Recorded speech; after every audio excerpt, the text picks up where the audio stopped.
It's the end of the legislative season, and so many bills have been sent to the governor for signing. And there's a budget that's still out there. What's going to happen for your community? What about your district? And what about re-election? Who's going to represent you in the next General Assembly in 2024? It's Stay the Water. I'm your host, Dr. Claville. We're going to talk with Delegate Cliff Hayes about just those topics in just a moment. Welcome back. It's Stay the Water. I'm your host, Dr. Eric Claville. We want to thank you for joining us on this beautiful Sunday as we broadcast always from the campus of the Norfolk State University on WNSB Hot 91, the soul of VA. As always, we'd like to thank the Spartan community, the Spartan Nation, for your support. Without you, we couldn't do what we do. And those that support Hot 91, the baddest radio station out there. And as always, we have with us in the studio my producer of this show, the gentleman that I learned just about everything from, Marvin Folks, also known as DJ Scanners. You can hear him on the Wheels of Steel every day, Monday through Friday from 2 to 6 p.m. and also on Saturdays. And guess what? On Sundays, he's the hardest working man in radio. He's in studio with me right now. Well, listen, you know, those of you who listen to the show, those of you that are supporters, you know, every January, February, and March, we discuss and we talk about the legislative session here in the Commonwealth of Virginia. And with that, you know, there's so many exciting things that are happening here in the Commonwealth. It is a state that is on the move, breaking barriers, going back in history, not just eliminate, but exposing and things that were hidden, but for the better. And the Commonwealth is good because it has legislators that are fighting for your rights and fighting for the good of your community.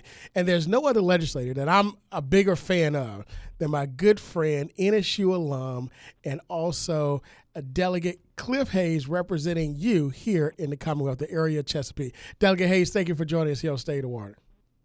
It's always a pleasure, my friend, Dr. Claville, DJ Scandalous, and the entire Spartan Nation. It's always a pleasure to be able to be here on the Hot 91.1. And I got something for you in the very near future because of the district in which we represent going forward. All right. But we'll hold that for the moment. I know there's some other matters that you'd like to discuss. Absolutely, absolutely. You know, as I stated before, you know, I do this show every January, February, March. I'm fortunate enough to be able to do it and really have a front door, behind-the-scene view of government and how it works. You know, when I talk about the hardest working legislators in the GA, I think we've got a group of cadre that represent this area and who are also NSU alums that I believe work. You guys are the hardest working. Nobody outworks you guys in the General Assembly. I see it hands down every day that I'm up there in the legislature. You guys going back and forth to committee, meeting with constituents, fighting, speaking up on the floor, giving speeches, and making sure that your representatives, that your community that you represent, are well represented up there. Yeah, it's a interesting challenge that we have now in the posture in which we serve, but obviously through the hard work that, as you mentioned, our alum of Norfolk State University that happen to be sitting there in the General Assembly fight daily on trying to better opportunities for our beloved Norfolk State University and beyond. I would be remiss if I didn't say that during this past 45-day session, you know, we worked really hard for the people of the Commonwealth of Virginia, obviously our specific district, on issues that folks care about the most, protecting our freedoms, making sure that we keep our community safe, creating an economy for hardworking Virginians, as well as trying to provide a world-class education. And so those are some pillars that we put in place when we headed into the session, and we vowed that we would fight vigorously and courageously for during the session, and we did just that. Absolutely. Delegate Hayes, tell us, how long have you represented your district? I've been representing the district at the state level for say since 2016, when I was elected in a special election to replace then Delegate Lionel Spruill, moved to the Senate. And from there, I ran to be the representative of that area in which I grew up in, that my parents grew up in, that my in-laws grew up in, that my wife grew up in. So this is a generational protection, if you will, and fighting at the core of where we're from. And so we don't take it lightly that we've been chosen to continue fighting for South Norfolk, Indian River, Camelot, Deep Creek, and beyond. So it's an important matter for us to represent in this fashion, and we certainly look forward to doing that going forward. Absolutely. And not only that, but you also represented the local area on the local level as well. Yeah, prior to being elected to the Virginia General Assembly, I was a member of the Chesapeake City Council. And again, we don't take it lightly that people give their trust to us to represent them and to fight for their area. And so when I was tapped back then by whom I consider some of Chesapeake's greats, Dr. Hugo Owens, Ray Connor, Sheriff Newhart, Dr. William Bill Ward, who decided to be the manager of my campaign and has always been the manager of my campaigns until his passing. I had a cadre of folks who, as leaders of our communities, who were shapers of our community, asked me to step out and run for local office. And back then, I didn't know what the world I would do to be able to do that. And they said, don't worry about it. We're going to show you how. And so from there, we kind of took off from there, following the lead of those great giants. And the rest is history. Absolutely. The rest is history. And not just good history, because you're making history on the Hill. So I want to get right into the 2023 legislative session. First of all, what's your take? What's your hot take on this session? Well, again, I mentioned earlier in our conversation about the posture in which we find ourselves, going back to a time when Democrats were in control, in which I'm a part of the Democratic caucus. There were many great gains that we were able to accomplish during that session, where we had control of the governor's mansion, control of the lieutenant governor's office, control of the AG's office, control of the House, control of the Senate. So there were some tremendous gains that we were able to make. And what we found is you got to stay fortified, right?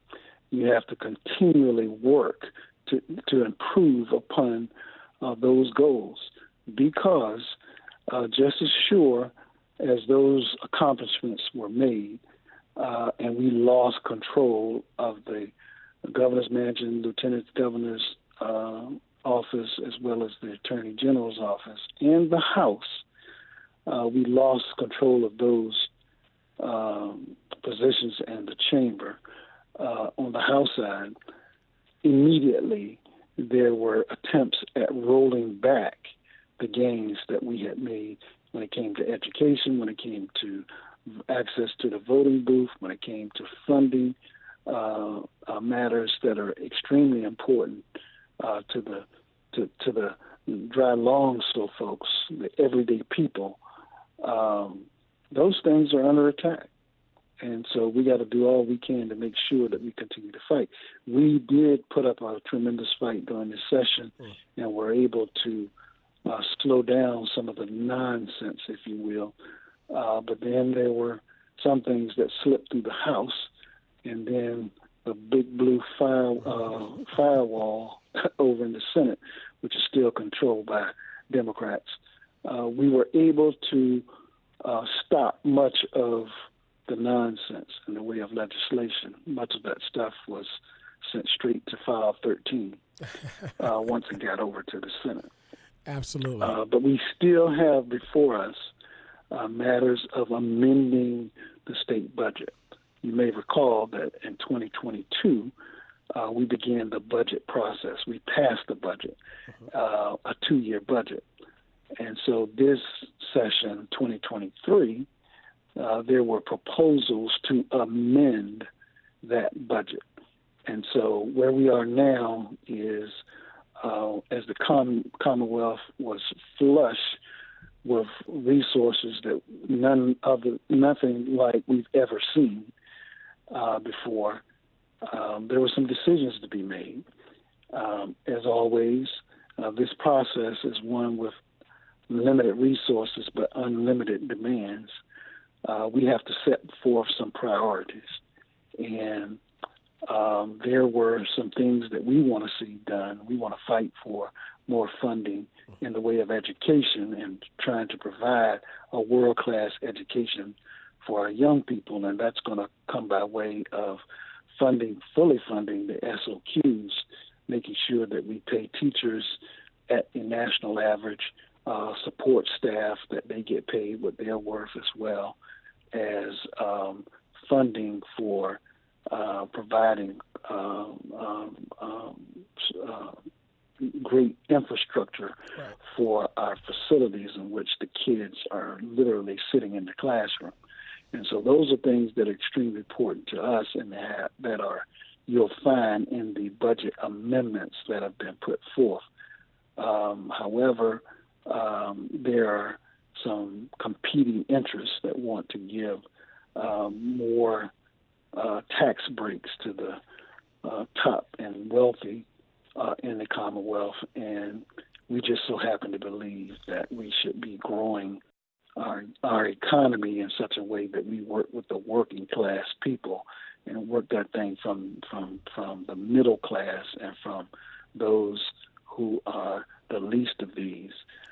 If we invest there, then we believe the economy will do better. Absolutely. And so that's just the philosophy in which we have about that whole process. But we have to make sure that we stand strong on that. So that is the reason why we did not complete the amendment process to our budget, and we ended without doing so. Hopefully, here soon, we'll be able to announce what the difference in those negotiations actually look like. So hopefully that'll be in the next couple of weeks, and we'll go back to session and vote on the budget. Absolutely. Budget amendments there. Absolutely. It's Stay the Water. I'm your host, Dr. Eric Claville, and we have with us Delegate Cliff Hayes, good friend of mine, also NSU alum and a proud delegate representing the great people of the city of Chesapeake, Virginia, wrapping up this legislative session. Delegate Hayes, one thing you mentioned is that you were fighting for people from the bottom up, making sure government works.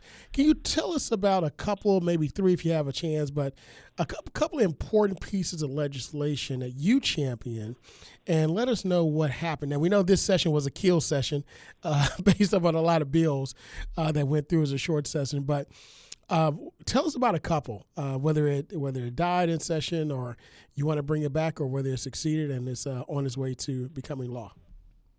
Yeah, one of the things that unfortunately was killed during session was a measure to deal with an awful tragedy that we all experienced in Hampton Roads, and more specifically in Chesapeake and in my district at a Walmart. There was a shooting there, as we know, by a mass shooter, and that gentleman had gone to the dealer and purchased his weapon under what some say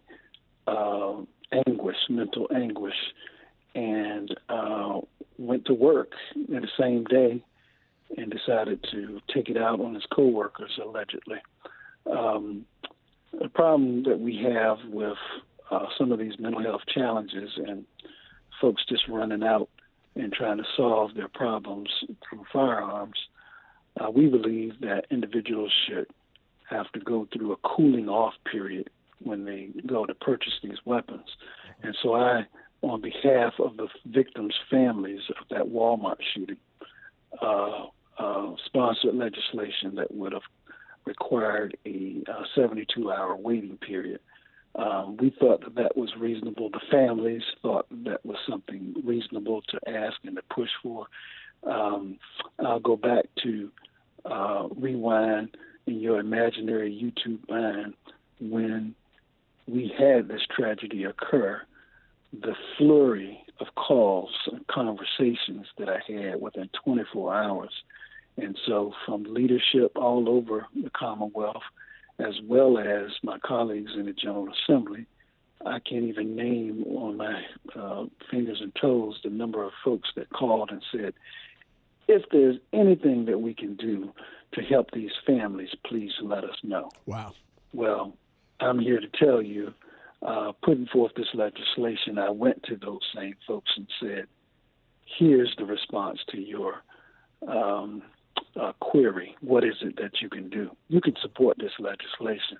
Unfortunately, I got a lot of comments, positive comments about the legislation during committee, and sad faces, as well as we feel for you. We extending thoughts and prayers, but a motion was made to gently, I don't know what that means, to gently lay the bill on the table to kill it. And, within minutes, they had voted down and killed the bill in subcommittee, not even full committee, but in subcommittee. And so we appreciate their politeness and so forth and so on, but we're really after substance. Folks are tired of thoughts and prayers. We need to do something to stop the proliferation of firearms all over the place and in our communities. So it's unfortunate that piece failed, but I'll have you know that we're not stopping there. We'll be back in the future with that same legislation, and hopefully this upcoming November, when these re-elections are happening, that we can gain back control of the House and maintain control of the Senate, and then we'll be more successful at our attempts, no matter what that legislation happens to be. Another piece of legislation I sponsored was to assist in our medical facilities, hospitals, etc. Right now, as you know, there's a shortage when it comes to healthcare practitioners and workers in the emergency rooms and our hospitals and our doctor's offices, etc. And so I sponsored a piece of legislation to actually make it available for surgical assistance. And many people don't realize the importance of surgical assistance, but to make it available that if a surgical assistant finishes an accredited program, trained program for them to be one day employed, that if they complete this program that is credentialed, then of course they would be able to go to work immediately as long as they don't get a failing score. Right now, folks have to wait 6, 8, 10 months to get their results back, and they're in limbo, and they cannot go to work after finishing their training in their school. What we're asking for is in that period, while they're waiting, that they be allowed to begin to practice with a title, surgical assistant, pending, and bring some help and relief to those in the medical areas and medical fields. So those are just a couple of pieces of legislation that I carried this session that were important, that actually made it. That one made it through the House, through the Senate, and is sitting on the governor's desk to be signed. So we certainly hope that will be the case, that he'll sign it. If he doesn't sign it and he's just quiet about it, it will become law automatically by the end of March. So, with those pieces of legislation, as you stated, one's making it through, and the other one was basically killed. And that means that the other side defeated it without making a lot of noise about it, because it was definitely a great bill, but nobody wanted to be on the bad side of history out loud. But records do show, so the records are still there. But as it relates to the budget, okay, can you tell us a little bit about the budget, what was passed, and where things are as you believe they're headed toward a special session, if they are? Well, one thing that I sponsored in the way of a budget amendment that I thought was pretty big, again, with all of this stuff going on right now, there were concerns about security in our schools, and so I put forth a piece of legislation, not legislation, but a budget amendment to create a funding pool for school districts to apply to receive funding for security. It was merged with other security grant money budget amendments, and then ultimately I had to defend it, and so it became mine. So $12 million, I think it's $12 million that's been made available, and so we'll look forward to that. In the Senate budget, they had some $25 million in their budget for it. So hopefully through negotiations we can meet in the middle somewhere, and that pool of resources will be available. In the city of Chesapeake, there's a desire to replace an aging CTE component facility, if you will, that will be shared regionally now by the city of Norfolk, Portsmouth, and Chesapeake for workforce development for young students in careers that are in high demand. So whether it's shipbuilding repair, electricians, cybersecurity professionals, programmers, engineers, etc., they will be able to be trained through high school at this regional facility. And the funding has passed, voted on in the House for that, and that same funding was available in the Senate budget, and they passed it. So the idea is hopefully through this process that'll be left alone, and we'll be successful in getting that funding as well. Absolutely. And what do you believe is going to happen ultimately with the budget? You know, there's a lot of proposals of tax cuts proposed by the governor, a lot of new spending. I mean, is it smart to do that given what we see, the unsteadiness in the market? What are the legislators thinking? What's your take? Well, I think it's important for us to realize that with the flush resources that the Commonwealth is experiencing, money that we have, that we receive, that exceeds these revenues in 1 year should be set aside, and particularly those resources that have come for one-time spending purposes, that we do the same to take care of some one-time expenditure needs going forward. Now, when it comes to ongoing matters of funding, again, we believe on the Democrat side that we need to be preparing for a world-class education here in the Commonwealth of Virginia, and to make sure that all kids have access to a quality, high-performing, high-opportunity, quality education. And we're pushing hard for that, and to make sure that the standards of qualities should be funded, as well as teacher pay to bring them up to the over the national average, and even more for our facilities. And so the question is going to be, with the other side of the aisle pushing for corporate tax cuts and so forth, and then individual taxes for the wealthy folks here in the Commonwealth of Virginia to continue to get tax breaks, et cetera, when we wouldn't even fund the earned income tax credit for working families and people in the middle and at the bottom, our most vulnerable communities. We just so happen to believe that we need to be making sure that we create safety nets for these individuals as well.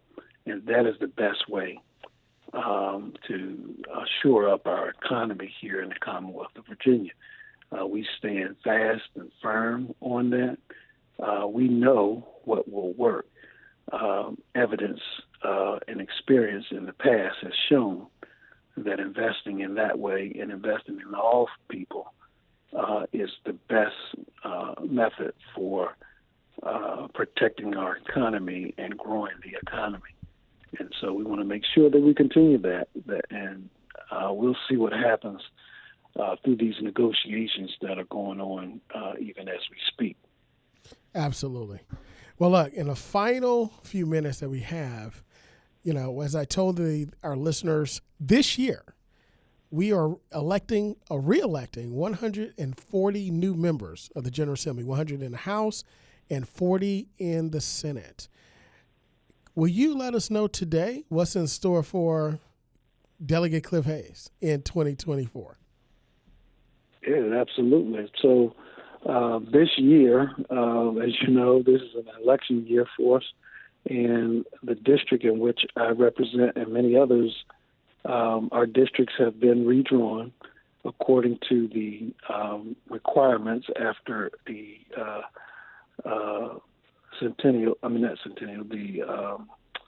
census, rather. 10 years, every 10 years, the districts get redrawn. And so a slight shift in the territory in which I represent on the fringes, on the edges. So I have been taken out of parts of Virginia Beach, like College Park, that I used to represent, or I currently represent. And like a water balloon, as that has come out and they've squished on that end of the district, it has increased my representation in terms of geography over into parts of Portsmouth. In addition to that shifting, it also increased the number of people that I represent, because now instead of 80,000 people, I'll represent 86,000 people in the district. Now, what that means is the core of the district stays intact. So again, the area that I told you about, that my family and generations have been in, my grandparents, my parents, my in-laws, my wife, my in-laws' parents, all of them come out of the South Norfolk area in Chesapeake and Crestwood and Indian River and parts of Portsmouth. So I'm representing an area that I've been fighting for all of my life. Absolutely. And interestingly enough, I was just driving from Richmond the other day, just having some windshield time.